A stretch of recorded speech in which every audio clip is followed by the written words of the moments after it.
Hello everyone. So the question that we have over here is let greatest integer x square minus 9 times greatest integer x plus 20 is equal to 0 then x will be. तो आइए देखते हैं किस प्रकार से हम लोग इस क्वेश्चन को जो है सॉल्व कर सकते हैं. I have greatest integer x का square minus 9 times greatest integer x plus 20 is equal to 0.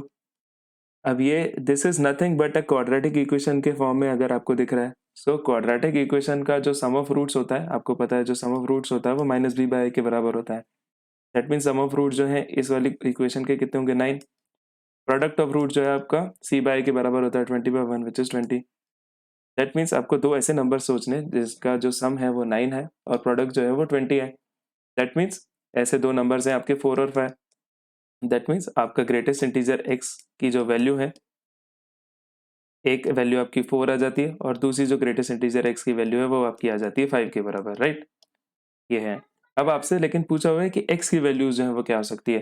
तो ग्रेटेस्ट इंटीजर x अगर 4 के बराबर है तो क्या मैं कह सकता हूँ कि x जो है वो 4 या 4 से हमेशा बड़ा रहेगा इस वाली पर्टिकुलर कंडीशन के हिसाब से, लेकिन लेस देन 5 रहेगा. Yes, this is what I can say. 4 even 4.999 तक ये चीज जो है आपको ग्रेटेस्ट इंटीजर x की वैल्यू जो है 4 ही निकल के आएगी. जैसे ही 5 टच होगा this value is going to change.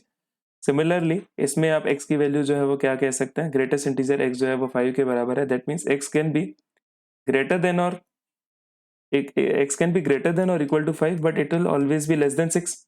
Yes, क्योंकि 6 जैसे ही टच हुआ इसकी वैल्यू जो है वो चेंज हो जाएगी. So combining both of the above आप क्या सकते हैं कि x जो है वो किस में एग्जिस्ट करेगा, 4 से बड़ा होगा या इसके इक्वल हो सकता है, लेकिन 6 जो है वो कभी नहीं हो सकता. When you combine both of these it can never be 6. Right, so what I can say is x is in closed interval 4. that means 4 जो है 4 की वैल्यू जो है वो हो सकती है and open interval 6. So x की ये वाली वैल्यूज जो है वो पॉसिबल है. Let us look at the options that we have. So yes, I have option C as the right answer to this question, which is x exists in open interval 4 to, oh sorry, x exists in, this is closed interval 4 to open interval 6, which is the right answer.